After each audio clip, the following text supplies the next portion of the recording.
All right, Aaron. Hey, thanks again for joining me on this. This is actually the first episode of the podcast. I'm pumped that you're the guy. You're the guy. Well, I mean, who else could you ask, Who else could I have asked, possibly?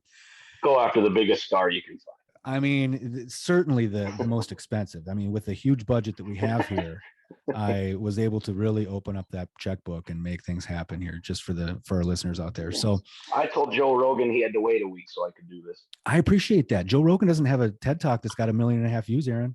Just me. He doesn't. Thanks for being here. Joe Rogan hasn't done a TED Talk though either. So.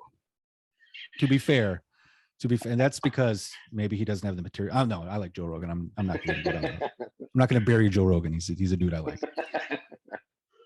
So thanks for coming on with me. We did a coaching session here a little bit ago, but before we even talk about any of that, I want everybody out there to understand who it is that you are. So let's talk about a little bit about your background. Who are you? Where you been? Where you going?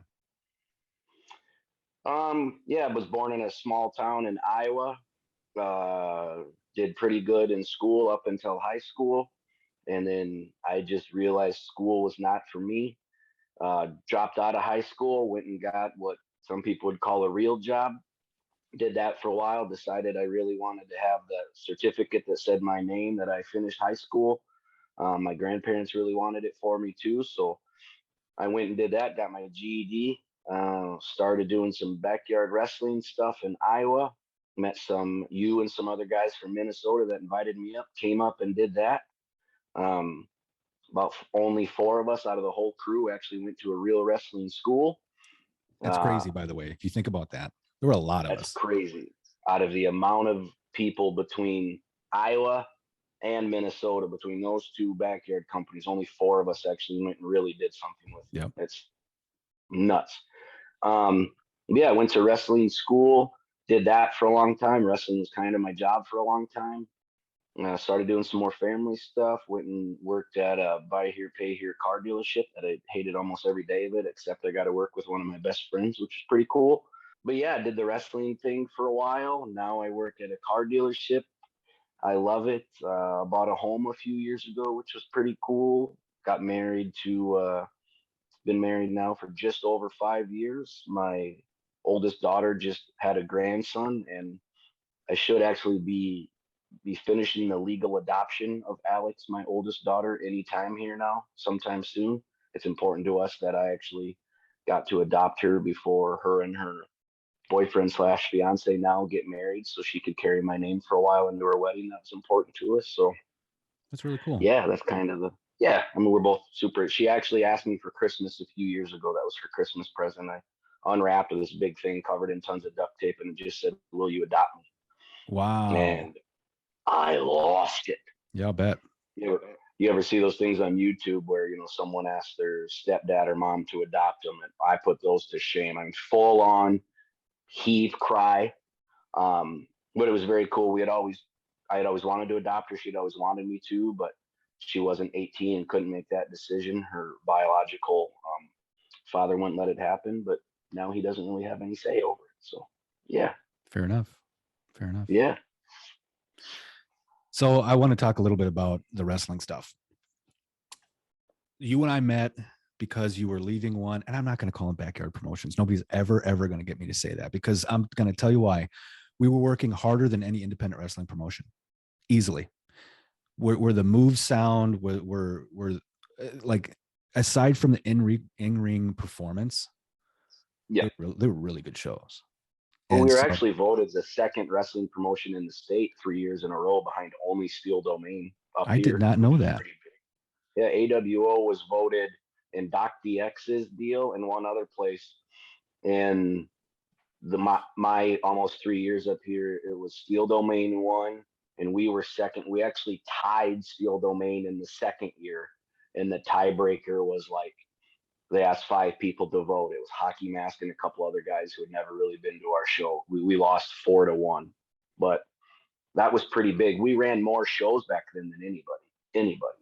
That's true. I mean, there was a period there where we were running twice a month, in different, and if it would have just stayed in southern Minnesota, that would have been ideal. I think that aspirations to branch out a little bit further were, not, if anybody's listening, like our flagship towns were about 20 minutes apart from each other, and we tried to branch out an hour or two in each direction, and that was just, it was too far. And we were drawing the same fan base. If we would have just stayed in in those two towns, there would have been much better longevity for it. The house would have been better overall. But we lost our core going out there. We didn't really understand how to like actually like promote the show in those towns. And this is all really like mostly, well, it's certainly pre-social media. There was no way to advertise anything on social media. And again, the internet was in its infancy. We had a website to advertise. But think about that, though. I did not know that we actually ranked second in the state, which is a really big deal for, let's call it what it was. Some of us went to a wrestling school in Iowa for a few days. And what was really happening was that these, and this, I'm talking a little bit about it in my book, but what was happening is that these guys that were actually pros that had been trained by guys like Ken Patera and who else could train these guys? Why am I blanking on the other guy's name? Oh, help me out, Aaron. Harley? Not Harley. It was Brad Rangens. Yeah. So Brad Rangens. Oh, Rangens. Yeah. So, yep. Guys that worked with Patera and Rangens, and then they kind of branched off and had their own schools. They really just brought us in as like wide-eyed kids that they could just smack around a little bit. And then in the process, they showed us a couple of moves along the way. So just being young and impressionable, we thought, well, we've learned everything we need to learn in wrestling. We can go back and teach our friends how to do that. And that's what was happening is that we were getting, like, when you make a copy of a copy of a copy, like on a copy machine, it's just the sharpness of the pictures, just not quite the same as the original. Well, it's like the game of telephone. You tell this person, by the time it gets all the way back around, it's not quite the story you started with. So. Yeah. So certainly the in-ring performance was subpar. You know, we all had strengths and weaknesses in the ring, but it wasn't where it needed to be. I mean, most of us went back to a finishing school, and then some of us went to another finishing school. I mean, that's the thing about pro wrestling, is you never really stop learning because there's so many styles. But that's wild. The other guys didn't know enough to know that they didn't know anything. So I feel like when we tried to teach them, they were like, "What do you mean the crowd cheers me when I come out? What do I need to?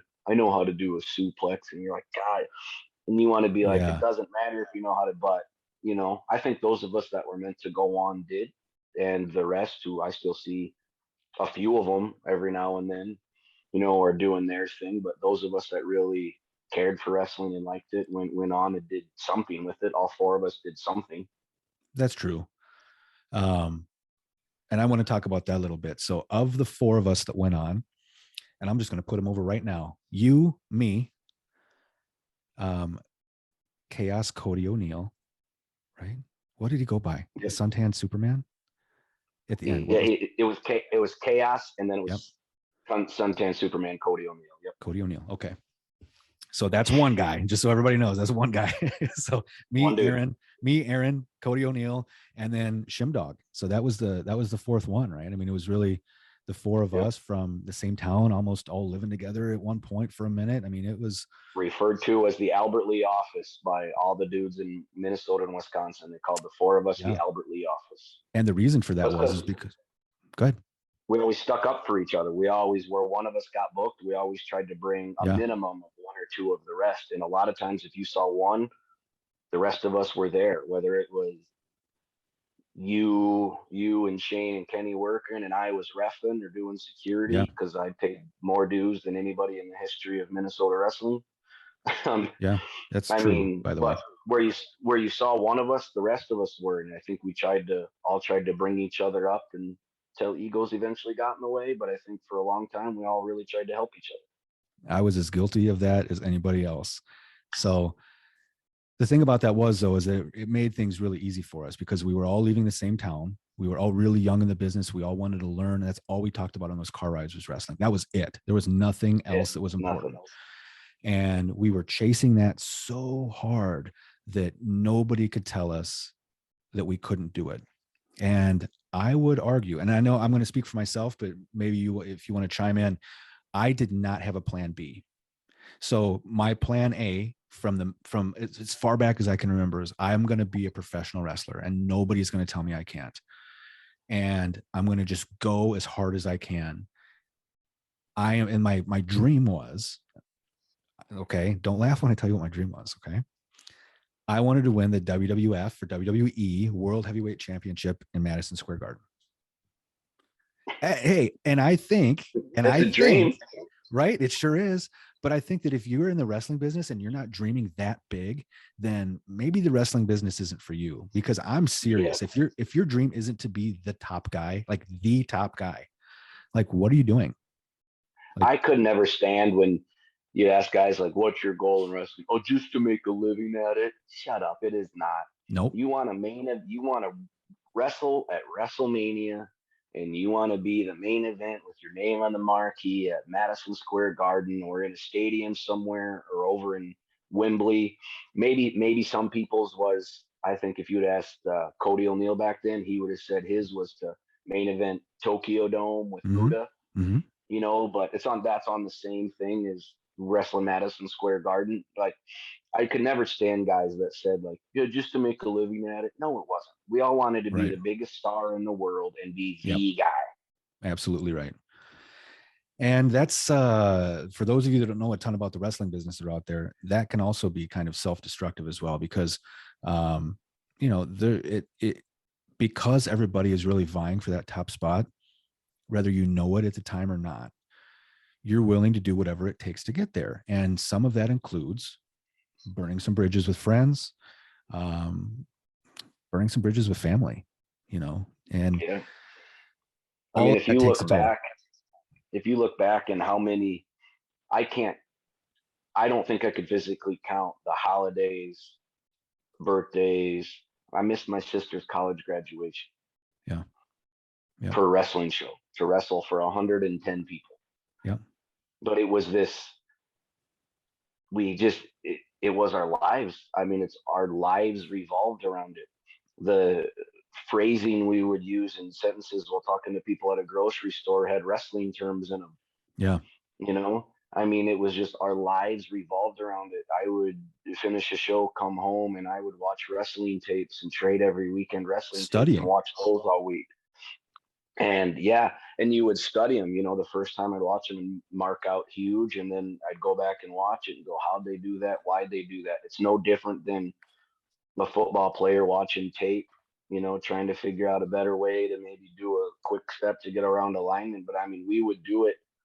Everything revolved around wrestling to the point where you could easily call it an obsession or an addiction. I mean, Sure. it really was to that point. And, we all, yeah, it absolutely ruined friendships. It absolutely ruined Yeah. relationships. I mean, it burned bridges with people and friends you thought you'd have forever that No. some of us have never talked to again.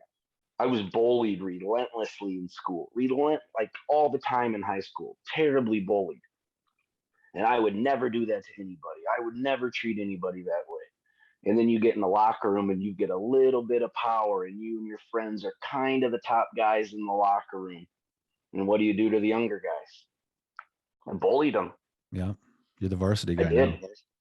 Yeah, I'd love to reach out to a couple of them, and there's one of them specifically I can't ever seem to find him, but I mean it was just, there's a lot of good things that came out of wrestling, but there's a lot of it that would bring out stuff that you weren't extremely proud of. Yeah, that's fair.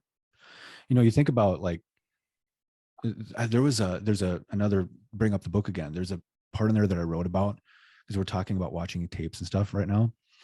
I wrote, and you were involved in this story too. And we were on the road. We were headed to IWA MidSouth. I don't remember which state we were going to. Indiana for sure, right? I mean, where else did we go for IWA? Yeah, we would go over to Chicago and cut down through Chicago into Indiana was Yeah. usually our route. Well, on that trip, and I'm not sure which one it was because we went on a few, but and it was one of the early ones, one of the very early ones. But I remember, like, I hated watching myself on video. I hated it. I did not want to watch myself at all. And I don't know if you remember this or not, but we were in the car. I don't remember who said it, but I know it was on that trip.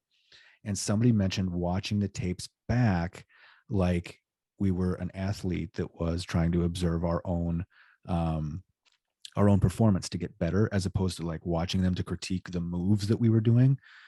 And it was like, I had never looked at it like that before. I'd always looked at it as like maybe marking out for yourself or whatever it is. Mm-hmm. But I hated everything about what I did in the ring, and I didn't want to like own any of it. But like reframing myself around, oh, I can dissect my performance and look at it critically from an athlete standpoint and just Yeah. tweak a couple of things here and there. That was like a huge change for me personally as I went on to do more independent stuff.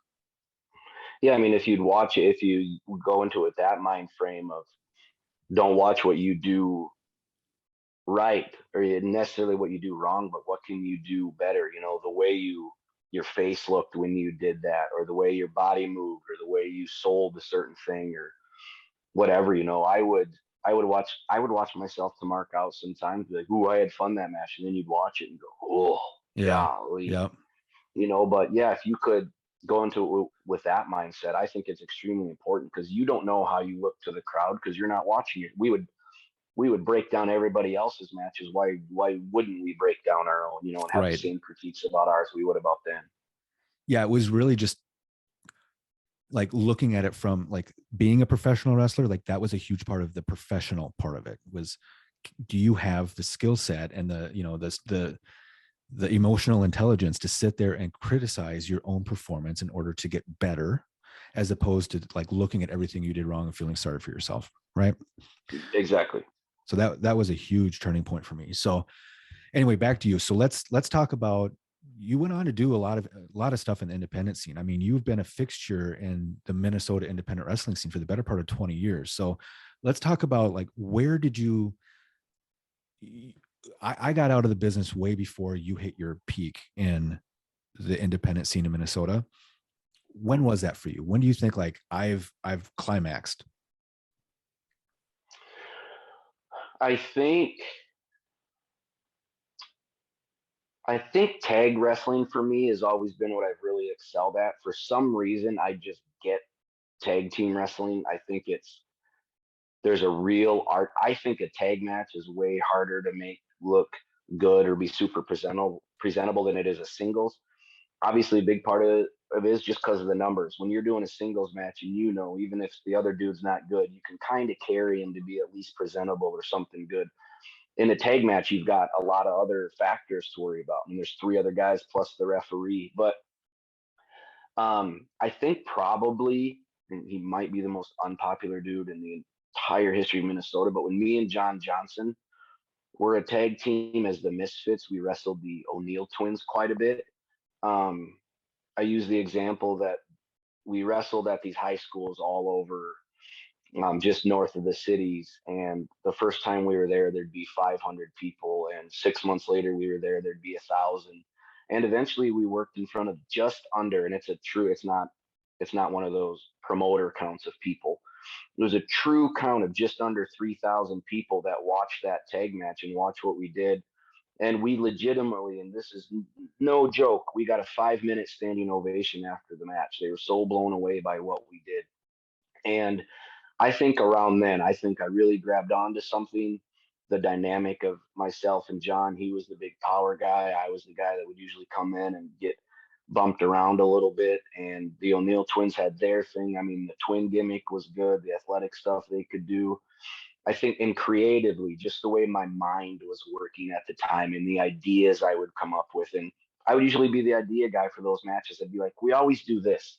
Let's just change how we set it up and do it this way. And I think it'll be really cool. Like, we did this one spot where John would shoot one of them into the ropes, come running in, take a kick to the gut. They jump up on the second rope, and then it used to be jump over John and give me a crossbody. But I'm like, why didn't you step off his back and give me a tornado DDT? I think that'd be really cool. Just something changing something that little much would go from a pop like this to like that. And just the way we would set it up. And I mean, the building would be shaking because they'd be stomping their feet. And I think that was the height of my creativeness, which I was never the athletic guy, so that's what I would call like my peak, is when people would know me. I mean, the highlight of my life still probably to this day is I went to the Metrodome and signed an autograph, for God's sakes. Someone goes, Aaron Corbin, oh my God, come here. I signed an autograph at the Metrodome, and then I did like 5 others just because they thought I was famous, but they had no idea who I was. So That's actually really funny. Like if people knew where, and I honestly, I believe that you were a late bloomer as well. Like you were definitely a late bloomer in the wrestling business. You and I, when we went to our first full blown wrestling school, when we were there, like doing wrestling school full time, we were driving 2 hours each way, 3 times a week to the Twin Cities from where we lived in order to train with a company called MPW, which is long since gone out of business. But we were training with a couple of Ken Patera's students who had opened a school. The problem with that school was, is as great as it was, and it was a fabulous learning experience. The problem was, is that we were the two biggest guys there, or two of the biggest guys there, I should say. So when we have all these other guys doing all the flip flops and all that, off stuff out the top rope, I mean, my butt is not getting on the top rope for anything, let alone doing any kind of flip. Nope. I can't even do a back roll. And so you and I were the guys that were, and I was just watching very, very recently, Eddie Guerrero's shoot interview he did with RF Video like 20 some years ago. And he was talking about the same thing. But you and I were really learning the importance of becoming posts. So in other words, yeah, we were the guys that were catching the flyers, and we had to be really good at that because there's a lot on the line. We could get hurt, someone in the audience could get hurt, and certainly the guy doing the move could get hurt. So it was really, we were having to learn that craft in a much different way than anybody else really thought about at the time. I probably didn't even think about it until many, many years later. But yeah, that's one of the things Eddie Guerrero was talking about in coming up, is he was, in the world of luchadors, he was one of the bigger guys. Bigger guy. Yeah. So Ryan Cruz to this day calls me the ace of base, just because it's a real fun joke we have. But I mean, yeah, that was our job. We would, literally be the guy they would land on. And there's a certain way you need to catch people so they don't get hurt. Yeah. And you can't just do this because you'll break your neck. I mean, there's a lot that goes into just catching a guy when they dive that a lot of people don't get. But I was for sure a late bloomer. I don't have a lot, and I've said this before in interviews, I have very, very little natural ability for wrestling. I just do. Some people just have this certain thing that they could do. Once I tapped into the fact that my ability was the character end of it, because for a long time I tried to do all the cool stuff and I couldn't do it as good as other people do. Because it comes down to that term, and you've heard it, just because you can do something doesn't mean you should. And I could do a springboard back then. I could do some rolls. I could do this, but my torso is 6 feet tall and my legs are about 2 inches long. It just didn't look right. So once I learned the character side of it, and that being the base isn't just a negative thing, I could turn that into something. But I was for sure a late bloomer. I mean, a lot of guys hit their stride in MPW and shortly after, and I didn't hit mine for, close to a decade after MPW is when I really hit it. There's a couple breakthrough moments. I had a match with Jimmy Jacobs at MPW that I learned a lot from. I got to work Colt Cabana, who for people don't know is a pretty famous wrestler. I got to work him and learned a lot from him at a First Avenue show. I still think to this day that match stands up.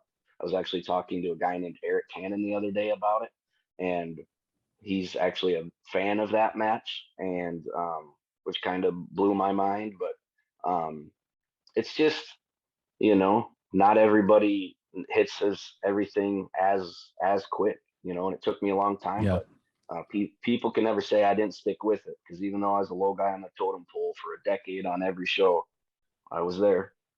You did. Like, you have something that cannot be taught, which was heart. I mean, that's something that not everybody, there are guys in the business on TV right now that don't have the heart that you have. And I think that's really important that you understand that, and people recognize that. I mean, that's a really, really big deal. So you're on your way up, you're learning how to be, a giant in the land of, misfit toys, so to speak. And you're the ace of base, and you're on your way up. You catch your stride later on.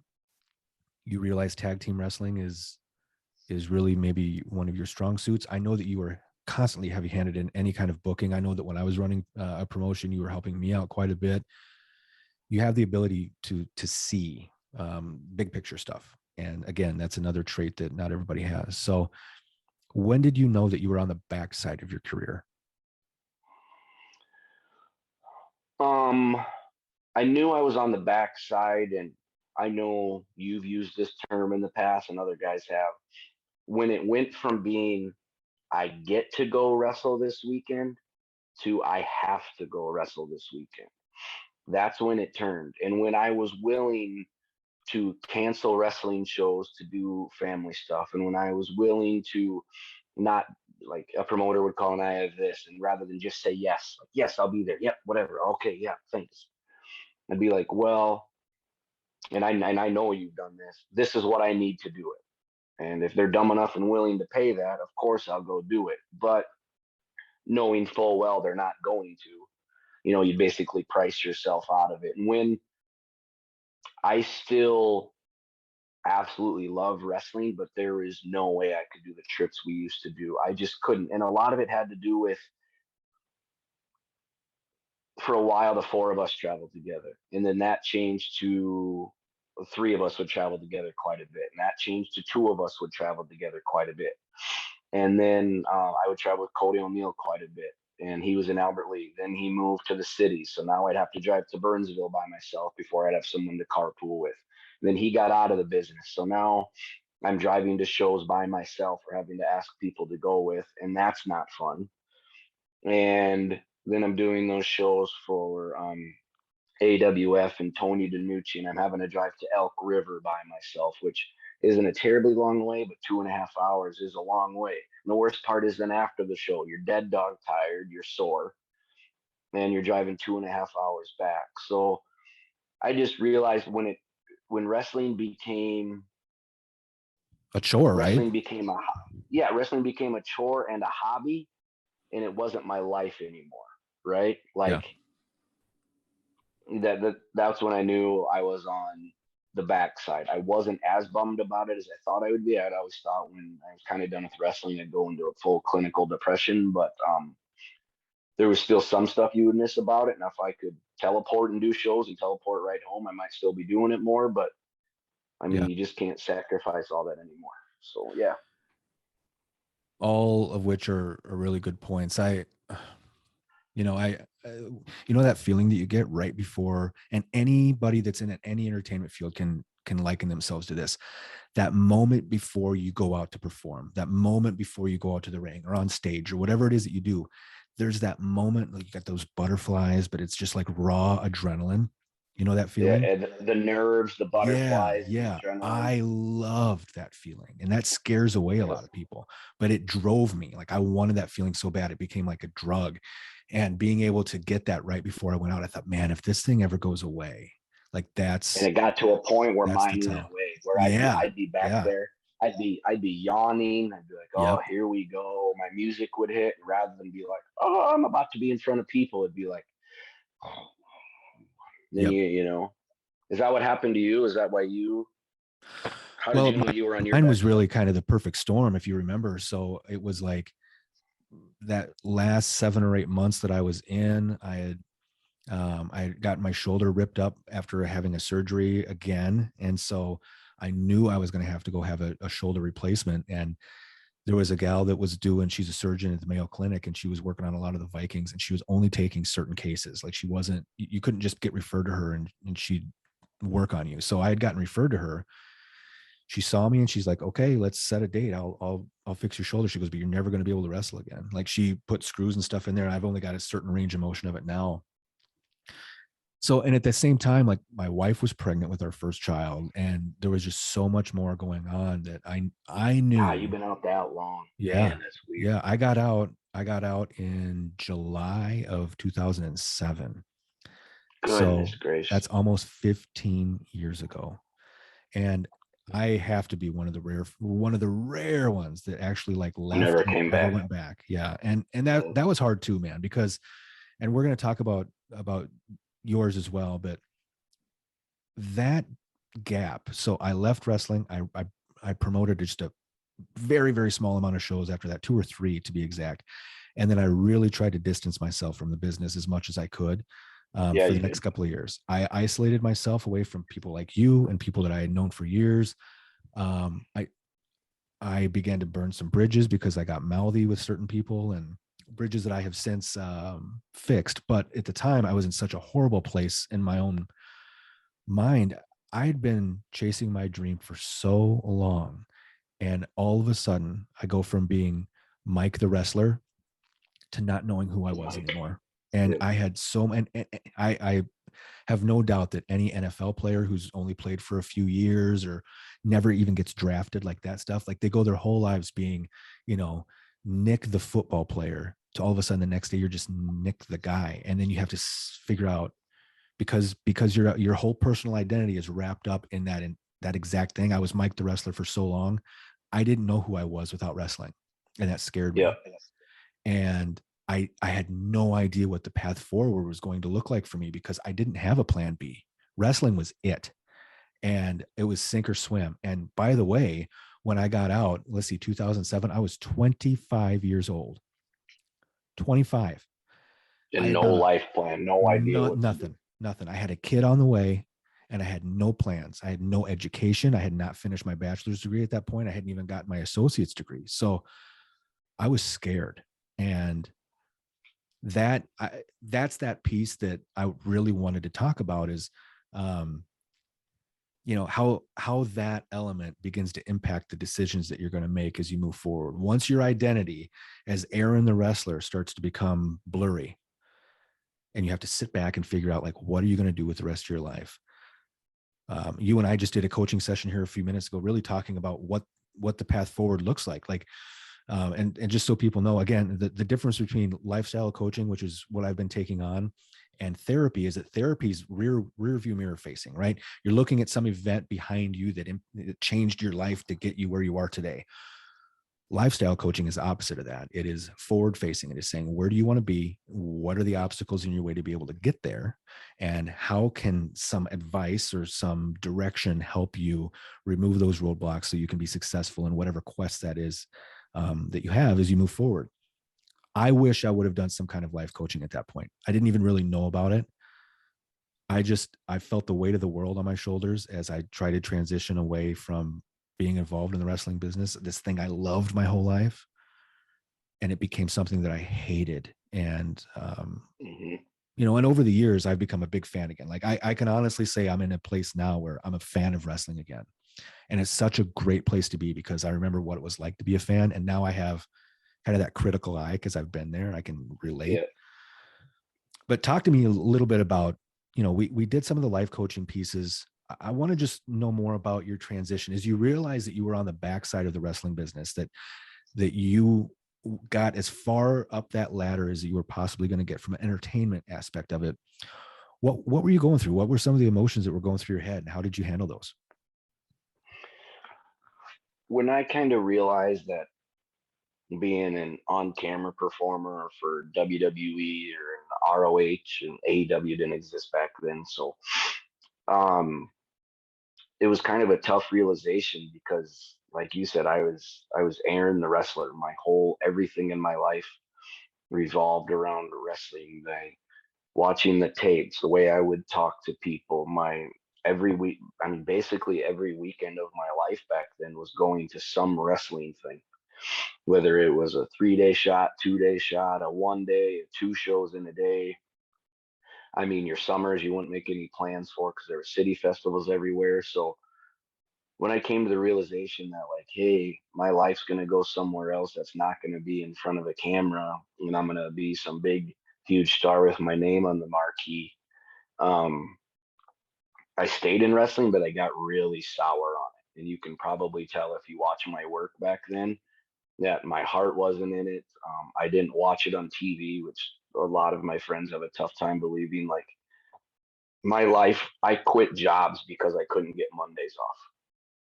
I mean, I left employment because I couldn't get Mondays off because I wasn't and, going to and miss for Raw. those who don't know, Monday is like the day of the week for the professional wrestling business. There's like every major program that's on cable television is on Monday nights. Is Like, on Mondays. yeah, it's a huge deal. And I mean, I legitimately was at a job once and I was like, hey, it's 6:30. I'm supposed to get off. Well, we need you to stay till 8. I go, okay. I walked in the back, walked out the back door, went and got my case of Mountain Dew and sat down and watched Monday Night Raw at my house. I mean, that's how obsessed I was. But I legitimately didn't watch wrestling for like 2 years during then. I just didn't like it. I was done with it. My mindset was I gave wrestling everything I had and it didn't give me anything. Um, my mind started flipping after a while after talking to some people, and I got out of wrestling what I put into it. And that was a tough thing for me to realize, that if I would have done more, if I would have marketed more, with you, by the way, the best self-marketer in maybe in the history of independent wrestling outside of the Young Bucks. Hey, I'll take it. I'll take it. But when I realized that I didn't chase it, I didn't drive out east by myself and try to get on somewhere. I didn't go out west and go to SoCal and try to get on somewhere. I stayed where I was comfortable. I stayed around the Midwest where everybody knew me and I knew everybody and they knew what I could do. And I mean, I did some shows out of that area, you know, wrestled you in IWA MidSouth. Um, but then never followed up on that and go, hey, I know we probably didn't earn ourselves a job with that match, but what can I keep coming back? What can I do? You know, and so I didn't chase a lot. Hold on a second. Don't go. Hold on a second. I'm going to put you over real quick. All right. I remember that match. We were in Lafayette, Indiana. You wrestled as El Viejo. Correct. And at one point, because you got to understand this section of wrestling fans, and I don't think you're giving yourself enough credit for this. Aaron put the entire match together for us. What that means is Aaron was in charge of everything that was going to happen in that match. Okay. And I'm not giving you a peek behind the curtain that you're not supposed to see. We knew who was going to win the match. It's just the series of events that took place before the end of the match were really on Aaron's shoulders. And that's very unique for someone who was wrestling as the good guy or the baby face. Aaron was the good guy and I was the bad guy, I was the heel. Aaron put it all together and I trusted him to do it. And he just called everything in the ring for us. Great stuff. Here's the difference though. That crowd, that very specific crowd, IWA MidSouth, are what we called smart fans, which means they knew exactly what was happening. And if you could impress them, then you could really begin to make things happen at a much different level on the independent circuit. Things could begin to take off for you elsewhere. You could begin to branch out. During that match, because of the things that Aaron put together, there was at one point where he and I landed a series of moves and we're both laying there, and the fans, what did they start? They were doing more than clapping. They were chanting something. Do you remember what it was? I don't remember what they were chanting. It was This is awesome. I don't remember. But it was one of those chants where you and I both kind of looked over and we looked at each other. We couldn't believe we were getting the kind of adulation from the fans that we were. I mean, it was that reception was a big deal. And although I don't remember what the exact chant was, the fact that we got one and we were essentially two guys that nobody knew, that was because of you. I was just along for the ride. Put all that together, man. And like, my favorite part of that match is watching it, and the commentators there were jerks. They would bury everybody they didn't know or they didn't like. My favorite part of the match is they go, oh, I guess sometimes you get a shot to prove yourself and they don't, and then I hit you with a Yakuza kick and you took it like a champ, and they go, oh my God, he kicked his face off. Oh, like the commentators went nuts. And it was shortly after that where we did that and the crowd chanted whatever. But I think my biggest strength with stuff like that and putting stuff together is I was a fan of wrestling. I did little stuff that guys would make fun of me for, and they thought I did it to mark out to myself. Little stuff. I would go to the bathroom with my hoodie up, which all the dudes at MPW made fun of me for. I would peek my head out and do this. I did that because when I would go to indie shows, I felt like I was seeing stuff I wasn't supposed to see when I would see guys do that, and I loved it. The Mark side of me loved it. So I would do stuff like that so other people could get that too. Almost everything I did was because if I was a fan, this is what I would like. If I was a fan, this is what I would like to see. Right. So the way I put our match together, hey, if I was at IWA and I watched two brand new guys come in who admittedly aren't the two most athletic guys we're going to see tonight, what would I like to see from them? Right. So we had to do a little bit of this, a little bit of that, and do something. And we did, and we got a reaction. And but yeah, I mean, I think a big part of why I wasn't successful in wrestling, which is a lot of self-reflection, is because I didn't chase it like those guys out there that are successful in it. You know, I mean, you could arguably say, and it's not me cutting on myself, and it's no It's nothing bad. Your 7-year run was pretty damn good. I mean, you got to go wrestle for, you went on a tour with the Clown. I mean, you got to do a bunch of I stuff got to see, I got to see a lot of places. Yeah.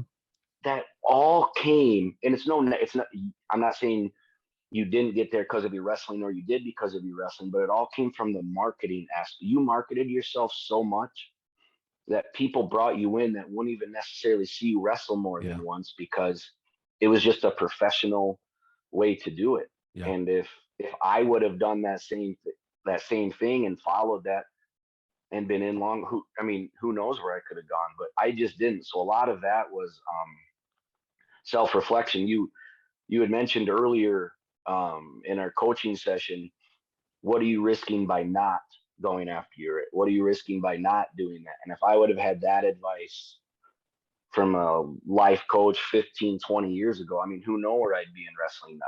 Yeah. You know, it was always that fear of the unknown. But if you look at what are you risking by not doing something or not going after it, which is going to be, I'm going to get tattooed on my forearm, for goodness sake, so I can look at it every day. Because just about, I mean, really, without blowing any smoke or anything like that, if you really equate that to almost any decision you're going to make in life, what am I risking by not? You know, whether it's you're thinking of proposing to somebody, or you're thinking of asking someone out, or you're thinking of doing a career change, or you're thinking of starting a podcast and writing a book and doing stuff you've been thinking about doing for years. We always think, what do we risk? Oh, what have I risked by doing that? Someone could tell me no. Something I could be like Marty McFly and just, I hate rejection. You know, I just don't know if I could handle that. But sometimes even more scary than rejection is scary that you're actually going to attain what you go out to go after. Yeah. Are And you that wasn't prepared for that something, responsibility? Right. yeah. Because I mean, once you're, whatever your level of success is, whether it's being the person that sells the most cars, it's being a New York Times bestseller, it's running a podcast that a bunch of people watch and pay to see, it's getting a podcast that hits Spotify, and whatever it is, becoming the best McDonald's employee in history. And there's nothing wrong with any of those. Right. But whatever your thing is, there's responsibility that comes with failure. There's a lot more responsibility that comes with attaining what you've gone after. And then now are you done? You sell your podcast to Spotify. Are you done now? Or now do you want to become the highest watch podcast on Spotify? Do you want to be, instead of being the manager of McDonald's, do you want to run 4 of them? You know, instead of being the top salesman at my deal, do you want to go and be a general sales manager? So if you just use that as, what are you risking by not going after it? I think a lot of people's decisions in life would go a very different direction if you looked at it from that point of view. I would agree. I think it's a mindset shift that not a lot of people make. Like, it's a very positive way to look at some decisions in your life, as opposed to saying, gosh, what could go wrong if I actually do this? It's, what am I, what could go right? What are the things that could go right? That's why I said it was so, like, if you're not, I told you earlier, Madison Square Garden, world heavyweight champion, that was the mark. And if I wasn't prepared to be successful along the way, I wouldn't have known how that path forward was going to continue to look like. I wouldn't have known what the goal was I was going after. And I think that's such a hard thing, is people, they don't often dream big enough. They don't, or whatever their goal is.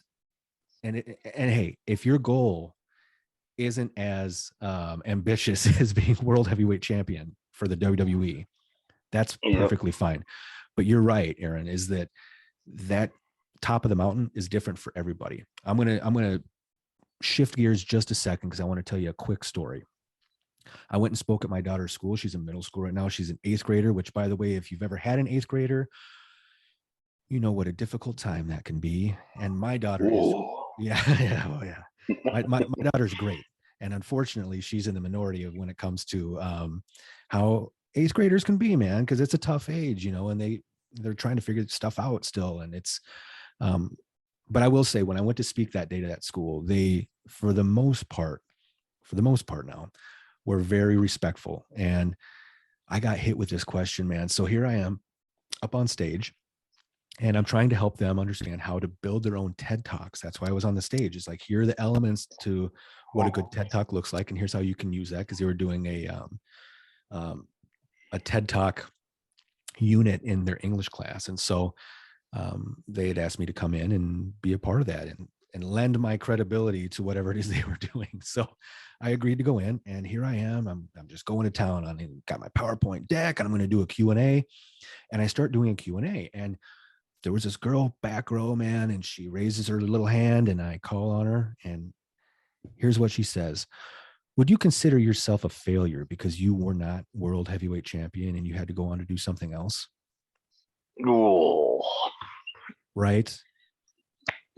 I, I don't often like lose the ability to speak out loud, but in that moment, I wish I had a rock to crawl under, because I felt about a centimeter tall. And I don't know why I said it to her, but this was my response. And I've thought about I've thought about this quite a bit since then, because it's actually, it holds up. What I told her in that moment holds up. But here's the deal. And you can relate to this too, because like me, you're a dreamer. You go your whole life being told you can be anything that you want to be until you can't. And then you have to figure out what the rest of your life is going to look like. And that is the really hard part. And this goes back to what I was saying earlier, Aaron, is that my parents, God love them, our teachers, everybody around us. You can be whatever you want to be. You want to be president of the United States, you can do it. But here's the deal. Not everybody can. If you want to be president of the United States, only one person at a time is going to do that job. What happens if you can't do that? Or what happens if you get really close and then they say, oh, you can't cut it? Whatever that is, when you can't live your dream, how do you make a decision to move on? What's that look like? We don't all have the skill set to do that. So talk to me a little bit about like that. That's what I want to know from you, Aaron, is like, when you realized that you were on the backside of the wrestling business, how do you cope with that? How do you redream? I didn't do good coping with it for a while, admittedly, and I have no problem getting into it more if you want to. I had an addiction. I had an addiction to pain pills. It started with, after a wrestling show, I would do one that night, and then that would turn into one that night, one the next day, two that night, two the next day. Now I'm doing it Sunday, then I do it in the middle of the week to get through it, and then you kind of start to cycle over, and then it's 4 days a week, and then it's one time a day. And at my height, I was doing 12 to 15 Vicodin or Percocet a day, every single day for about 5 years. I missed 2 days in those 5 years. And when you're addicted to something, the days you missed. You don't count the days you did, you count the days you missed. But that's kind of how I coped with it for a while. It numbed everything. I felt kind of a failure because I wasn't going to do anything in wrestling. I wasn't doing well in my sales career at the time. It took me longer than almost anybody at the last dealership I was at to get promoted to the position I was at.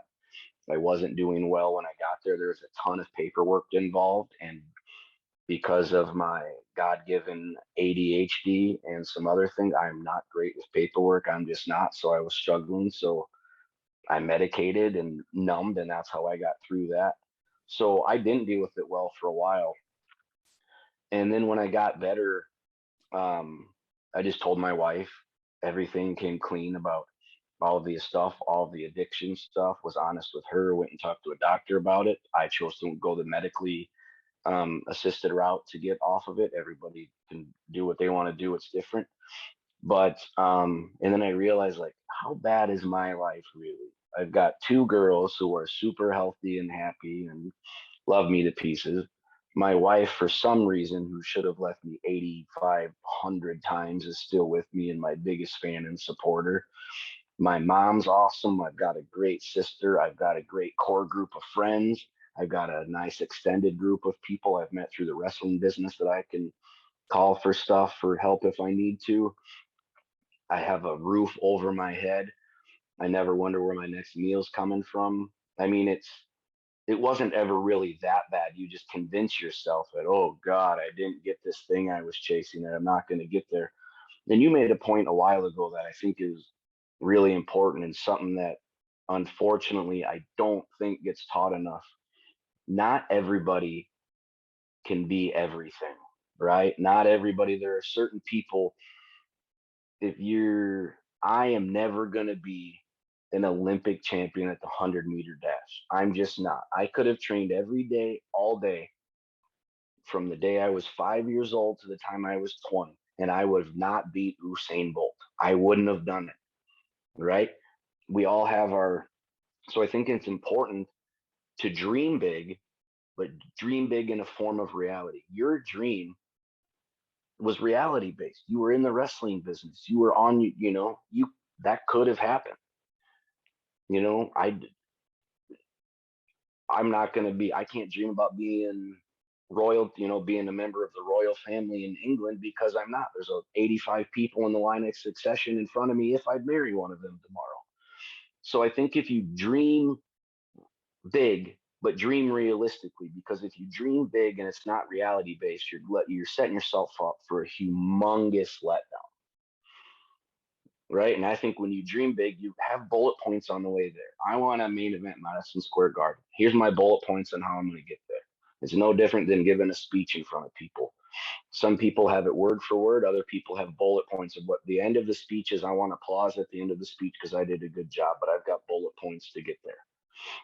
And I think if you do it that way, and stuff we were talking about before in the coaching session, which I think was pretty important, is don't be afraid to go after it.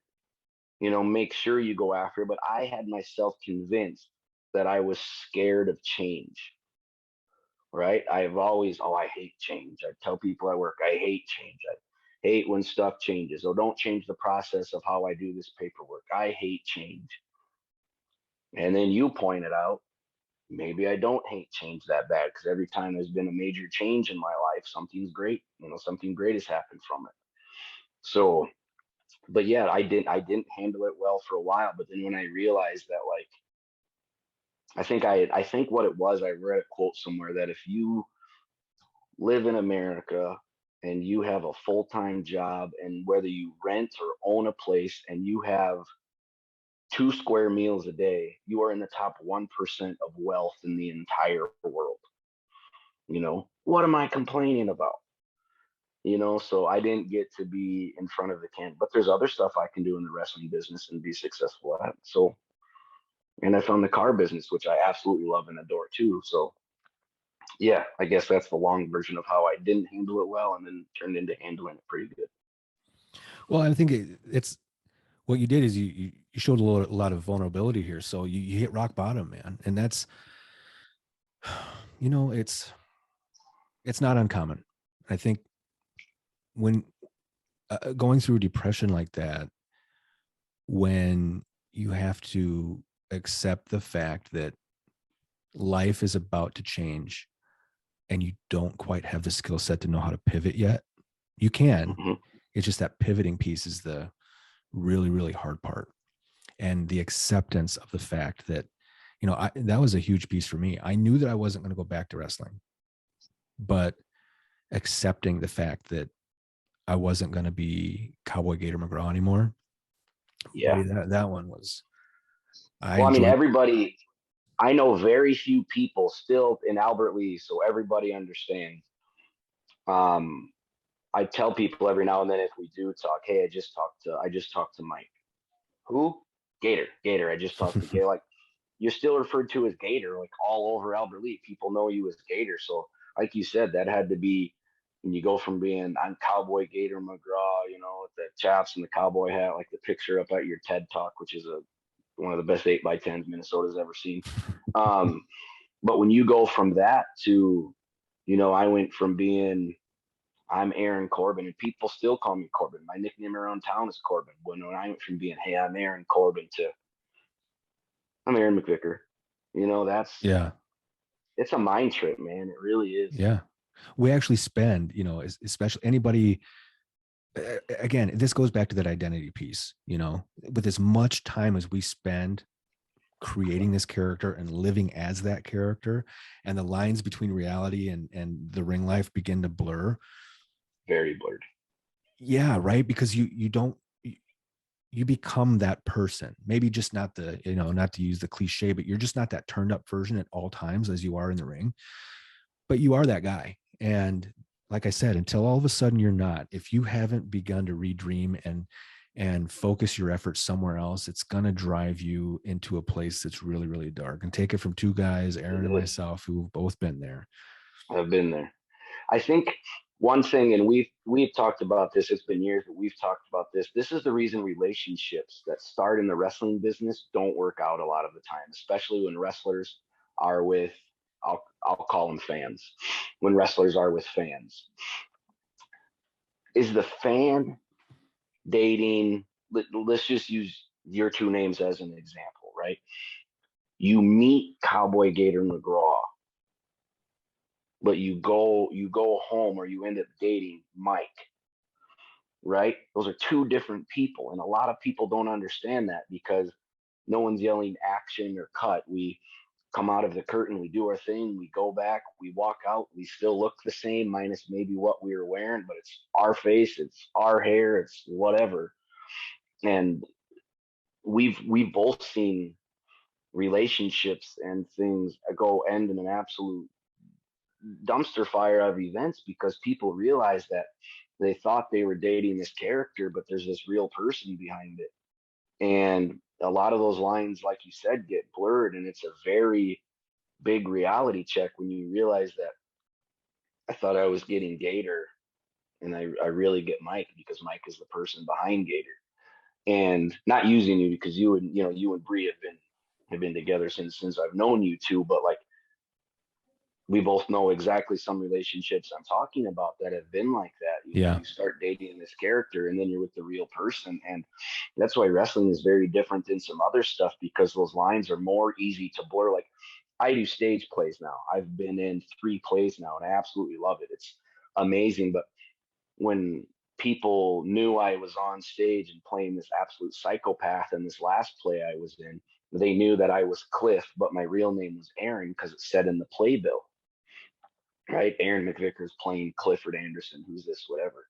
Wrestling doesn't have that. All of our 8x10s, all of our clothes, everything says our wrestling name on it. Not many people know our real name. There's guys we've both been in the business with, I still don't know their real name.